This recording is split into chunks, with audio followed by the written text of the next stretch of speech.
The next thing you need to think about is your account at least paying you a minimum amount of interest? And interest was not a big deal a few years ago because interest rates were almost zero. So no HSA accounts were paying interest. Things have really changed a lot in 2022. And now you can get a competitive rate of interest of 3 to 4%. So if you're not earning a competitive rate of interest of at least 3% on your health savings account, this is a reason why you might want to think about switching where you have your HSA account. Are you ready for a successful retirement?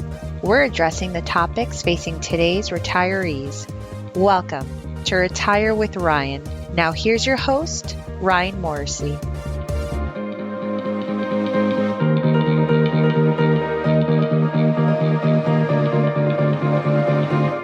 Welcome back. This is episode 128. As we close out 2022, I want to make sure that people are setting themselves up for success in 2023. And since this is a podcast about retirement planning, one of the ways to have success is by saving enough money towards retirement. And chances are you're already doing that through either your employer-sponsored retirement plan, such as a 401k, 457 plan, 403b plan, but you might not be taking advantage of a potentially even better retirement savings plan, and that's through a health savings account, or HSA as it's known for short. Now you might be thinking, what does an HSA have to do with retirement? Well, the answer is that it has to do a lot with retirement. In this episode, I'm going to give you 3 reasons why you should be opening up one of these accounts in 2023. So reason number 1, this account is triple tax-free.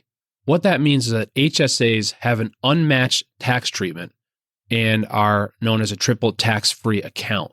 This means that you receive a deduction when you make your contribution into the HSA account. Your money, while it's invested, any gains, interest, or dividends that it receives are tax deferred. And if you take the money out for health-related costs, it's 100% tax-free. Every other type of retirement account that you could be using, you're paying tax on part of the transaction. Let's just say it's a Roth IRA or 401k. You're paying tax on the money first before it gets invested in the Roth IRA or 401k. What about a 529 plan? Same thing. You pay tax on the money first, and then it grows tax deferred. What about a traditional 401k or IRA? You get a tax deduction when the money goes in, but when the money comes out, it's taxable. So there isn't any other account that has this special tax treatment. Now, the other thing is that once you reach age 65, if you have excess money in your health savings account that you probably aren't going to use and you want to take it out to pay for other costs, you can do that. And it would be taxed just like a 401k distribution would. You'd pay income tax on whatever you took out. Now, prior to age 65, there is a little bit of a penalty to take any money out of your health savings accounts. You'd pay a 20% penalty if you take any money out for non-health related costs prior to 65. So that's a little more penalizing than a 401k or IRA where the penalty is 10%. But I still think that the benefits of the triple tax-free account outweigh any penalty that could occur. Next thing is that regarding how much, does someone need to set aside for health-related costs? Well, Fidelity estimates a number every year that a 65-year-old couple would need to have in health-related costs or health-related monies to pay for their health and medical expenses in retirement, excluding long-term care expenses. And that number this year is $315,000. So having some of your money in a health savings account, I think is a great idea because it gives you another bucket of money to tap into, especially one that's tax-free. So reason number 2 why the HSA is such a great account is you can invest the money. And I would say this is the real benefit of the account, is the compound growth that you could get in your health savings account, just like you could in your 401k or your IRA or your Roth IRA. And a lot of people are doing it wrong. They are using their HSAs as essentially checking accounts, right? They put the money in and they take it out. But to get the real benefit, you need to potentially invest your money in some type of a bucket strategy.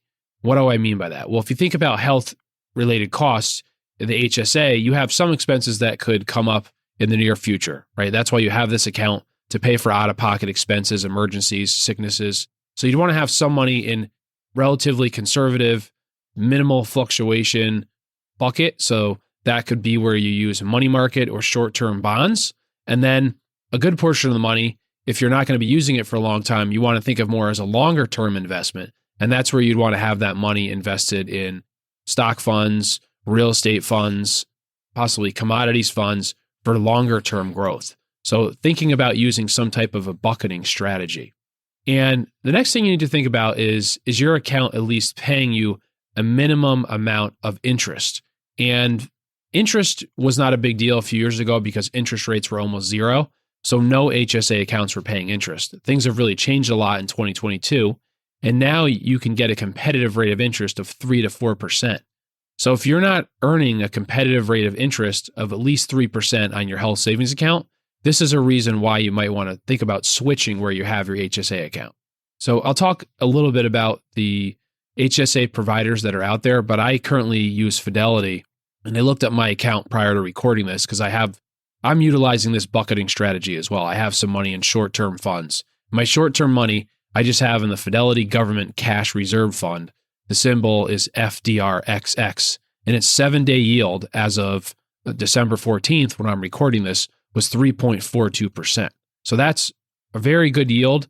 Don't have to do anything, and I'm earning that amount of interest. So if you have a lot of money in cash in your HSA account, which studies show most people do, make sure you're earning a competitive rate of interest of at least probably 3%. If not, you need to move that account because you're losing opportunity there. So according to a study that was done by Morningstar puts out an annual report every year on the HSA landscape. They put their 22 report out in September.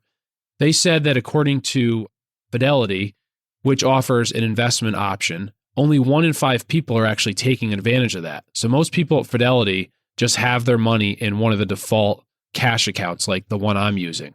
And another big HSA provider is the HSA Authority. Only 1 in 29 people there are actually investing their money. So those are some low numbers. Most people are not taking advantage of that. So if you're not, then definitely you should be looking at your investment options. Now, this report doesn't cover the HSAs provided by employers. And that's the main reason that people get an HSA. You're on a high deductible health plan. Maybe it's voluntary, maybe it's involuntary, but now your company offers you an HSA. You're contributing to it, but you don't have to keep your money with your HSA provider through work. So if you don't have good investment options, meaning good is just looking at the cash option, if you're not earning a good rate of interest on your money sitting in cash, that's one reason to consider moving the account. Another is that if you don't have a wide selection of investment choices, and what I mean by that, well, you should probably have a large cap stock fund, a mid cap, a small cap stock fund to choose from, an international stock fund, an emerging market stock fund, potentially a real estate stock fund, a commodities fund. And also on the bond side, you should have a cash account or money market option with a competitive rate of interest, an intermediate term bond, and a short term bond. So if you don't have those options to choose from, and I'm also a big believer in index funds. Index funds are funds with low expense ratios. So that's another thing you should be looking at is the expense ratios of the funds that you can choose from. If those aren't below 0.1%, which is where most of those should be, if you look at some of the lowest index fund providers out there, what they're charging is less than 0.1% on an annual basis, then that's another reason to think about moving the account. Now, with your 401k, you are limited to moving a 401k generally until you reach 59.5 or you separate from that company, moving it to another provider. But the beauty about an HSA, you're not limited to any restrictions like that. With an HSA, you can move the money whenever you want. So if you find that your HSA is not good because of the investment options or they're charging you high fees, then this can be a reason to move the account. And you could very easily open an HSA account with another provider and move the money over there. You do have to do a little bit of work to request the transfer, but it can be done and it's really not that difficult. And it should be something you should look at if you find from listening to this, you don't have a good HSA account. I see all the time, people have HSA accounts with their bank that are literally paying them nothing and they're leaving them there. And you should not be doing that. You know, just like I've talked in past episodes about keeping a lot of money in cash in your bank or savings account and not earning interest, you should be looking at changing that. So reason number 3 is that you can reimburse yourself or pay for expenses at any age with an HSA account. With traditional retirement accounts, we talked earlier about it, reaching age 59 and a half is usually the magic number to be able to take money out without a penalty. But with HSA accounts, you can use these accounts at any point. Now, I mentioned earlier how I think most people are doing it wrong. They're using these as checking accounts. The money goes into the HSA account. You have a debit card. You're swiping the debit card every time you go to the doctor or you have a health-related cost, which is okay because you still are getting a tax deduction when the money goes in. So there is some savings to you. And if you're not at least doing that, if you have a high deductible health plan and you're not putting money into the HSA and you're just paying out of pocket, that's even worse. So look at how much you're paying out of pocket every year. And if you're eligible for a HSA account, make sure you're putting at least that into your HSA every year. But the best way to do it would be to contribute the money to the HSA. Because of the triple tax-free nature, invest a good portion of the money and leave it in there for a while. And then down the road, you can reimburse yourself for those out-of-pocket expenses that you've had and reimburse yourself in a tax-free manner. So let's just say you're able to contribute to your HSA. You can let it grow for 10 years. And during that 10-year period, you're tracking your out-of-pocket costs that you have to pay that are qualified costs. You're tracking them in an Excel spreadsheet, saving the receipts. And let's say 10 years later, your HSA account has grown to $50,000 and you've had $25,000 of out-of-pocket costs that you've paid over the years. Well, you can take that $25,000 out and reimburse yourself tax-free at any point. You want to go on a great vacation, you're going to use the money to buy a second home, pay for your child's education, whatever it is, as long as you've had those expenses, since you've had the high deductible health plan, you've had the HSA, you can reimburse yourself. So that would be ideally how I would suggest you get the most from the HSA in the triple tax-free manner by tracking those expenses. Now, these are accounts, it might not be possible to do that, right? Things can get expensive, healthcare costs are expensive, and if you have an emergency, you might not be able to do that, but that's kind of why you have these plans. But if you can, leave the money in there for a while, and you can either use it to reimburse yourself at some point in the future, and that can be a big windfall to you. Now, where should you be opening one of these accounts? Well, first thing to remember is that they're only available to you if you're on a high deductible health plan. And you can check with your employer to find out if you qualify. And if you do, for a single person, the limit is $3,850. And for a married couple or someone with a dependent, the family plan maximum is $7,700. So that's your contribution limit between you and your employer. So if your employer, let's say, puts in $1,000 a year, then you have to reduce your maximum contribution by whatever your employer puts in. And then if you're over 55, you can contribute an additional $1,000 catch-up. Now, where I see people miss this opportunity is that one spouse is usually covered through the plan. Let's say the other spouse is over 55. For them to make the $1,000 catch-up, which they're eligible for, they need to open their own HSA account. And that's not a big deal. You can do that anywhere. But to put in the full $1,000 catch-up for each spouse, if you're over 55, make sure that you're both doing that. According to Morningstar, 21% of workers in 2021 were in a high deductible health plan. And this could make sense for you to lower your out-of-pocket health costs. Let's say that the premium is $500 less a month through your employer if you go to a high deductible health plan from like a POS plan. And if you save that money, if you take that $500 monthly savings and you put that into the HSA, you could have a savings over the year. If you and your family were healthy, you didn't have a lot of healthcare costs, you didn't go to the doctor or have any accidents or illnesses, maybe you end up keeping that $6,000 and now that goes into your HSA. So that's the risk that you're taking. But for a lot of people over the long term, chances are you can lower your premium and also increase your retirement and healthcare savings by putting it into the HSA. And Morningstar also estimates that over the last year, HSA balances have grown by 15%. So again, Morningstar has this report. They rank HSA providers. I've mentioned this in past podcasts, but the number one provider for HSA accounts is Fidelity.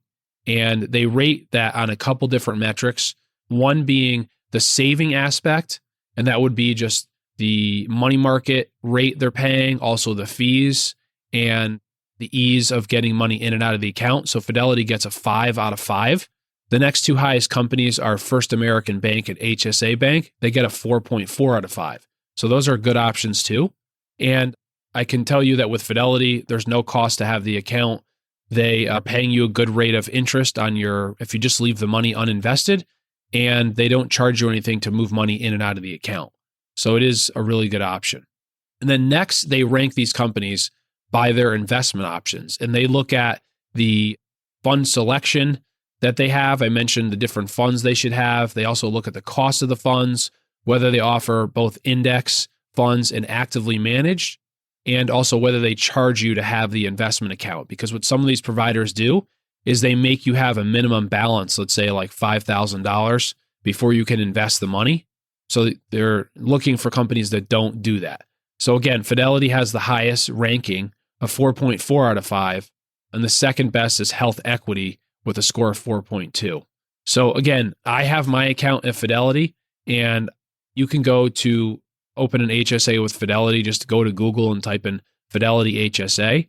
You can open the account probably in less than 5 minutes, and you can either transfer another account over there if you have another account that either doesn't let you invest the money, doesn't have good options, isn't giving you a good savings rate.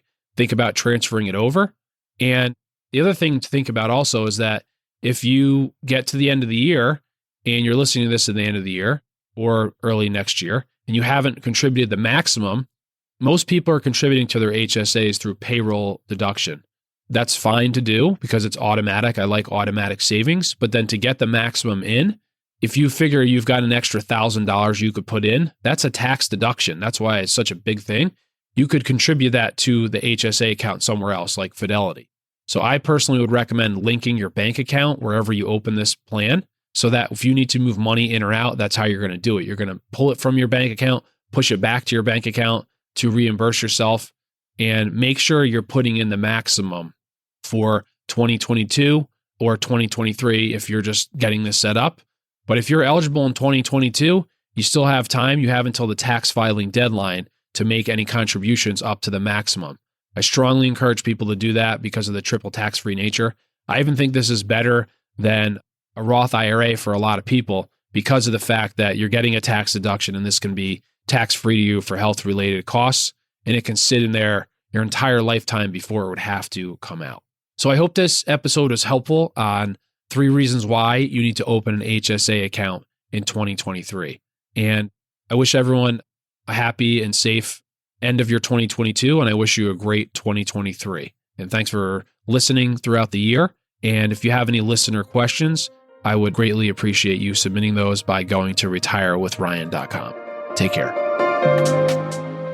You should consult a financial advisor familiar with your specific circumstances before you make any financial decisions. Nothing in this broadcast constitutes a solicitation for the sale or purchase of any securities.